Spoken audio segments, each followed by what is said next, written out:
तो जय हिंद दोस्तों, आपका अपने चैनल यस की हम स्टडी पर एक बार फिर स्वागत है। बहुत ही महत्वपूर्ण वीडियो के साथ आपके सामने हाजिर हैं।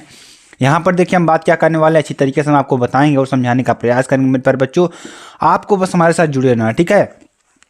अगर आप यूपी बोर्ड अगर आप 2023 की तैयारी कर रहे हैं, किसकी 2023 की तैयारी कर रहे हैं, तो यह वीडियो सिर्फ आपके लिए है, ठीक है। और आपको यहाँ पर ध्यान दीजिएगा, यहाँ पर आपको पीडीएफ भी मिल जाएगी। पीडीएफ कहाँ मिलेगी? पीडीएफ आपको मिलेगी यस की एम स्टडी का जो ऑफिशियल टेलीग्राम चैनल है, ठीक है। वहाँ पर आपको इसकी पीडीएफ मिल जाएगी मेरे प्यारे बच्चों। तो आपको वहाँ पर जाना है, सारी पीडीएफ्स को भी डाउनलोड करके अच्छी तरीके से पढ़ना है, ठीक है। तो यूपी बोर्ड 2023 की बात करेंगे। यहाँ पर देखिए हम किसकी बात करने वाले, कक्षा 12 विषय भौतिक विज्ञान, ठीक है। तो 20 अति महत्वपूर्ण प्रश्नों की, अति लघुत्तरीय प्रश्नों की बात करेंगे जो 2023 मॉडल पेपर पर आधारित होंगे मेरे प्यारे बच्चों। तो आप सभी को हमारे साथ जुड़े रहना है ताकि आपको अच्छी तरीके से हम बताने का प्रयास कर पाएँ, ठीक है, और समझाने का भी प्रयास कर पाएँ। तो चलिए क्वेश्चन को स्टार्ट करते हैं और आपको अच्छी तरीके से बताने का प्रयास करते हैं, समझाने का प्रयास करते हैं। यहाँ पर देखिए पहला क्वेश्चन क्या है। पहला क्वेश्चन आपके सामने कुछ इस तरीके से दिख रहा होगा। बहुत ही इंपॉर्टेंट, बहुत ही महत्वपूर्ण क्वेश्चन है, ठीक है। एक समान चुंबकीय क्षेत्र से क्या तात्पर्य है? किसके? एक समान चुंबकीय क्षेत्र से क्या तात्पर्य है, उदाहरण दीजिए, ठीक है। तो उदाहरण सहित आपको इसमें समझाना है कि एक समान चुंबकीय क्षेत्र से क्या तात्पर्य है आपका, ठीक है। तो यहाँ पर देखिए जिस क्षेत्र में चुंबकीय बल रेखाएं, जो चुंबकीय बल रेखाएं हैं समांतर व समदूरस्थ हों, क्या हों?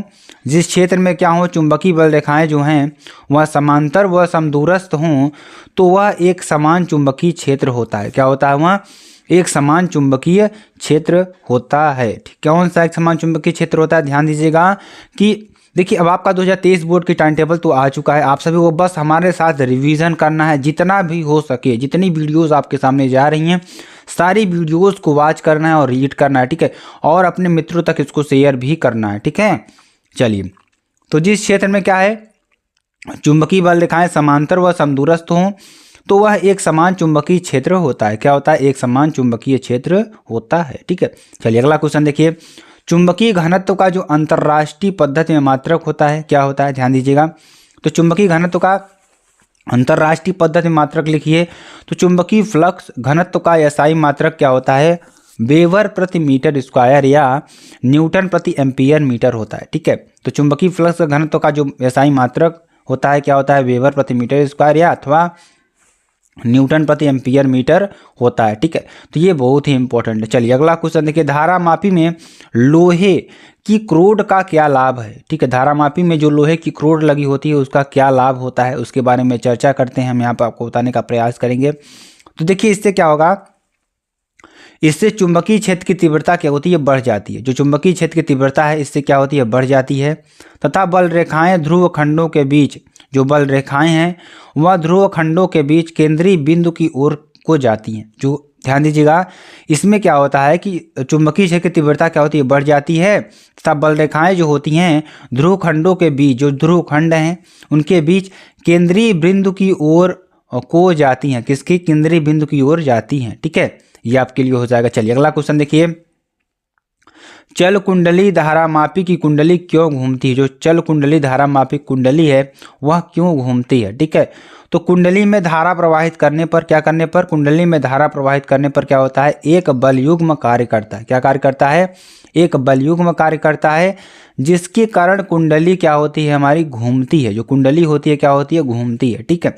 तो ये बहुत ही इंपॉर्टेंट है। चलिए आगे आपको बताते हैं अगला क्वेश्चन। अगला क्वेश्चन देखिए, वेरी वेरी मोस्ट इंपॉर्टेंट, बहुत ही महत्वपूर्ण प्रश्न है आपके लिए, ठीक है। चुंबकीय आघूर्ण सदिश राशि है अथवा अदिश राशि? जो चुंबकीय आघूर्ण होता है, ठीक है, ध्यान दीजिएगा, जो चुंबकीय आघूर्ण है वह सदिश राशि है अथवा अदिश राशि है, उसके बारे में चर्चा करेंगे, ठीक है। तो चुंबकीय आघूर्ण एक क्या है? सदिश राशि है। क्या है? सदिश राशि है, ठीक है। चुंबकीय आघूर्ण क्या है? एक सदिश राशि है। चुंबकीय द्विध्रुव आघूर्ण का सूत्र लिखिए। किसका? ध्यान दीजिएगा मेरे प्यारे बच्चों, आपको हमारे साथ लास्ट तक जुड़े रहना है, आपको कहीं छोड़कर जाना नहीं है। बहुत ही इंपॉर्टेंट चीज आपके लिए हम बताने जा रहे हैं, ठीक है। तो चुंबकीय द्विध्रुव आघूर्ण का सूत्र आपको बताना है, ठीक है। तो यहाँ पे क्या हो जाएगा, चुंबकीय द्विध्रुव आघूर्ण यम बराबर क्या होता है, एन आई ए, क्या होता है, एन आई ए। ठीक है, तो बहुत ही इंपॉर्टेंट है आपके लिए। ठीक, ये वेरी वेरी मोस्ट इंपॉर्टेंट। अब देखिए इसमें जो आपको दिया गया है वो क्या चीज़ें हैं। यन क्या है, कुंडली में फेरों की संख्या है। क्या है, यन क्या है हमारा, कुंडली में फेरों की संख्या है। आई क्या है, प्रवाहित धारा है। ए क्या है, अनुप्रस्थ काट का क्षेत्रफल। क्या है, अनुप्रस्थ काट का क्षेत्रफल है। ठीक है, चलिए अगला देखिए, चल कुंडली धारा मापी की धारा सुग्राहिता का व्यंजक लिखिए। किसका, चल कुंडली धारा मापी की धारा सुग्राहिता का व्यंजक आपको लिखना है। धारा मापी की धारा सुग्राहिता क्या होती है, इसके बारे में आपको चर्चा करना है मेरे प्यारे बच्चों। और बहुत ही इंपॉर्टेंट विजुअल आपको हम बता रहे हैं। यहाँ पर देखिए जो क्वेश्चंस हैं एग्जैक्टली क्वेश्चंस हैं 2030 में आपको 100% आना ही आना है। ठीक है, तो आप सभी को बस हमारे साथ जुड़े रहना है और इन सब क्वेश्चंस को अच्छी तरीके से पढ़ते रहना है। ठीक है, चलिए, धारा मापी की धारा सुग्राहिता क्या होती है, ध्यान दीजिएगा। यह कुंडली में प्रवाहित प्रति एकांक धारा के लिए, किसके लिए, प्रति एकांक धारा के लिए उत्पन्न विक्षेप के बराबर होती है। ध्यान दीजिएगा, बहुत ही इंपॉर्टेंट चीज है आपके लिए। ठीक है, क्या है, जो धारा मापी की सुग्राहिता होती है क्या होती है, यह कुंडली में प्रवाहित प्रति एकांक धारा के लिए, किसके लिए, प्रति एकांक धारा के लिए क्या होता है, उत्पन्न विक्षेप के बराबर होती है। किसके बराबर, उत्पन्न विक्षेप के बराबर होती है। धारा सुग्राहिता आई बराबर क्या होता है, फाई अपान आई। क्या होता है, फाई अपान आई बराबर क्या हो जाएगा, एन ए बी अपान सी। क्या, एन ए बी अपान सी। ठीक है, जहाँ एन क्या है, एन क्या देखिए कुंडली में फेरों की संख्या, एन क्या है कुंडली में फेरों की संख्या। ए क्या है, अनुप्रस्थ काट का क्षेत्रफल। बी क्या है, चुंबकीय क्षेत्र। क्या है, बी हमारा चुंबकीय क्षेत्र है। तथा सी क्या है, मरोड़ दृढ़ता। क्या है, मरोड़ दृढ़ता। ठीक है, ये आपका हो जाएगा। चलिए आगे आपको बताते हैं। अगला क्वेश्चन देखिए, चुंबकीय द्विध्रुव के दो उदाहरण दीजिए। चुंबकीय द्विध्रुव के आपको दो उदाहरण देना है आपको। ठीक है, तो यहाँ आप देखिए, चलिए हम आपको बताते हैं। धारावाही कुंडली, क्या, धारावाही कुंडली तथा दंड चुंबक। ठीक है, तो धारावाही कुंडली तथा दंड चुंबक जो है, ठीक है, ये आपके चुंबकीय द्विध्रुव के दो उदाहरण आपके लिए है। ठीक है, चलिए अगला देखिए, परमाणु में परिक्रमण करने वाले, क्या, परमाणु में जो परिक्रमण करने वाले इलेक्ट्रॉनों के लिए, ठीक है, तो परमाणु में परिक्रमण करने वाले इलेक्ट्रॉनों के लिए चुंबकीय द्विध्रुव आघूर्ण का सूत्र लिखिए। प्रयुक्त संकेतों का अर्थ भी बताइए आपको। ठीक है, तो ये बहुत इंपॉर्टेंट क्वेश्चन है आपके लिए। ठीक है, तो परमाणु में जो परिक्रमण करने वाले इलेक्ट्रॉन का चुंबकीय द्विध्रुव आघूर्ण है, यम बराबर क्या होता है, ई वी आर अपान 2। क्या होता है, यम बराबर क्या होता है, ई वी आर अपान 2। ठीक है, v बराबर क्या हो जाएगा, इलेक्ट्रॉन का वेग। v बराबर क्या है, इलेक्ट्रॉन का वेग है। r बराबर क्या है, पथ की त्रिज्या।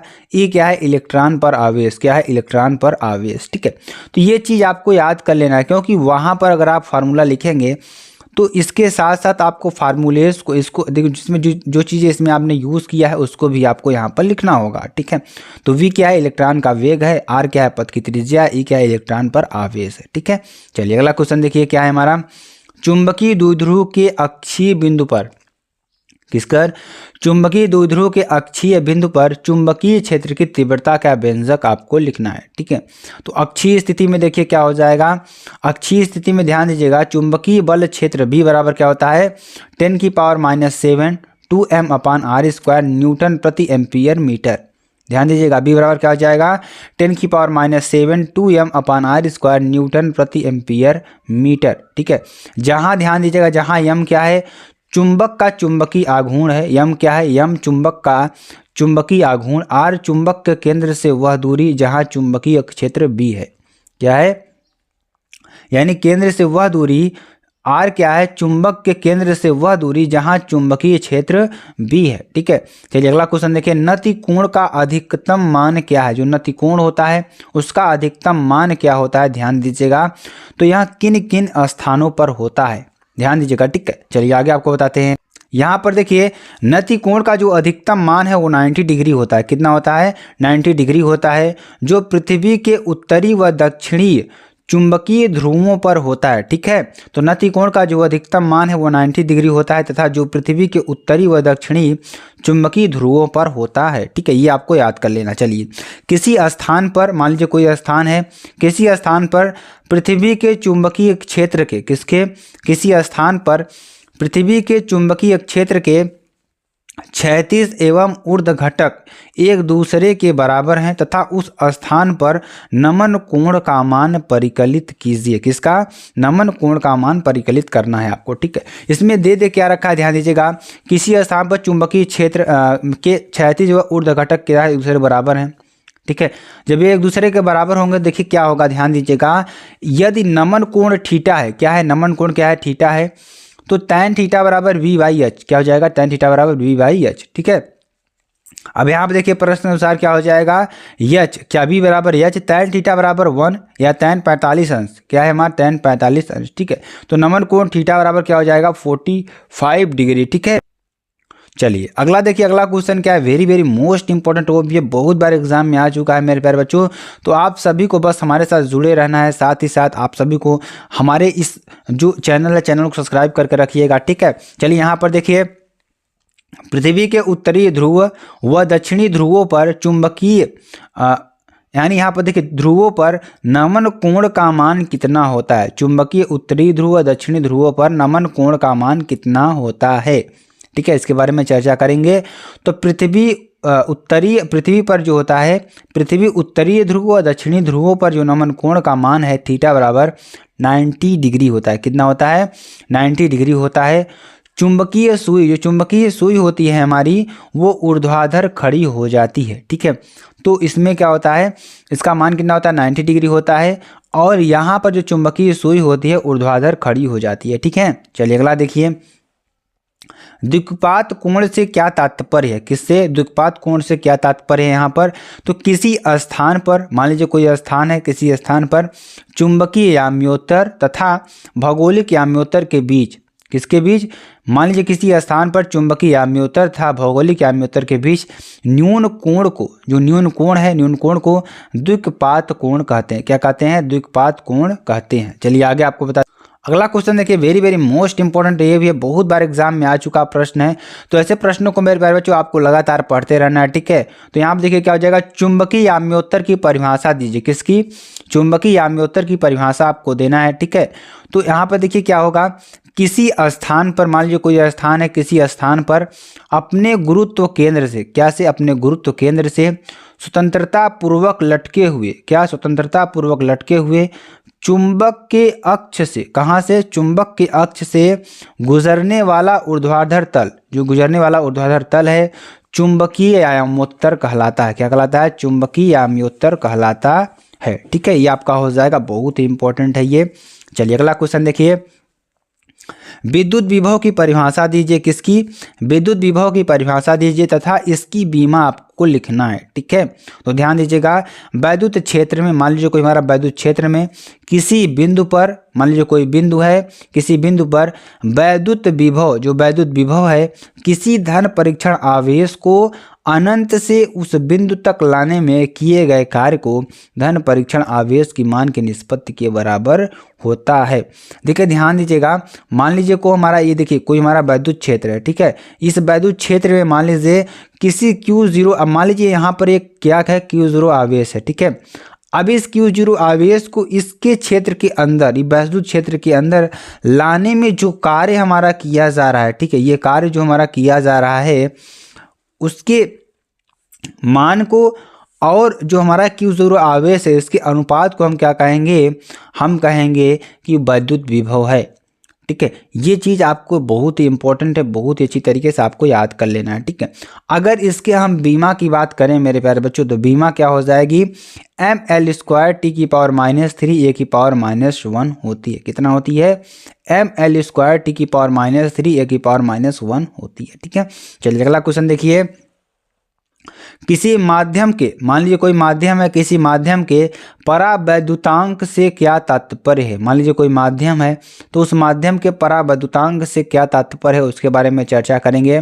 तो यहाँ अपसाइलन बराबर क्या है, परावैद्युत माध्यम की वैद्युतशीलता, अपसाइलन क्या है, परावैद्युत माध्यम की वैद्युतशीलता, तथा अपसाइलन नॉट क्या है, वायु अथवा निर्वात की वैद्युतशीलता है, ठीक है। इसका मान माध्यम की प्रकृति पर निर्भर करता है। इसका जो मान है किस पर निर्भर करेगा, माध्यम की प्रकृति पर निर्भर करता है, ठीक है। और यह एक बीमाहीन राशि है, क्या है, बीमाहीन राशि होती है। अथवा एक परिभाषा और इसकी हम बताते हैं आपको, ठीक है। यहाँ पर देखिएगा, किसी माध्यम का जो परावैद्युतांक है उस माध्यम से युक्त संधारित्र तथा उसी आकार के निर्वात संधारित्र की धारिता का अनुपात होता है, के बराबर क्या हो जाएगा, C/C0, ठीक है। चलिए आगे आपको बताते हैं। अगला क्वेश्चन देखिए, एक गासियन पृष्ठ के अंदर, मान लीजिए कोई हमारा गॉसियन पृष्ठ है, उस गॉसियन पृष्ठ के अंदर +3q - 2q +q तथा +2q आवेश रखे गए हैं, तो पृष्ठ से परिबद्ध, मान लीजिए कोई पृष्ठ है, पृष्ठ से परिबद्ध कुल वैद्युत फ्लक्स कितना होगा, ठीक है। तो यहाँ पे देखिए गॉस के नियम के अनुसार क्या हो जाएगा, पृष्ठ से परिबद्ध कुल वैद्युत फ्लक्स, मान लीजिए पृष्ठ से परिबद्ध कोई कुल हमारा जो वैद्युत फ्लक्स है φE बराबर क्या हो जाएगा, Q/ε0, कितना, Q/ε0, ठीक है, बराबर क्या हो जाएगा, देखिए Q का मान कितना है, +3q - 2q +q यहाँ थोड़ा सारे को हम क्या कर दिया, ऐड कर दिया, ठीक है। सभी जितना आवेश है सभी को ऐड कर दिया अपान ε0, तो यहाँ पे क्या हो जाएगा 4q/ε0, ठीक है। ये आपका आंसर हो जाएगा। चलिए अगला क्वेश्चन देखिए, प्लस गामा तथा माइनस गामा पृष्ठ आवेश घनत्व वाली दो समांतर प्लेटों के बीच वैद्युत क्षेत्र का सूत्र लिखिए, ठीक है।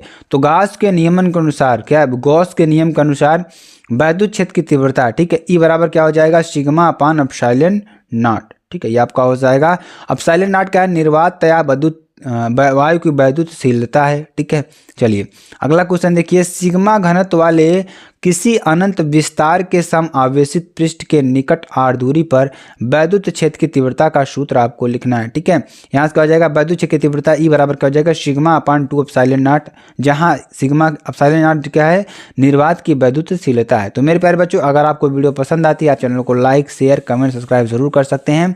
फिर मिलते हैं नेक्स्ट वीडियो में नए टॉपिक के साथ, तब तक के लिए जय हिंद जय भारत।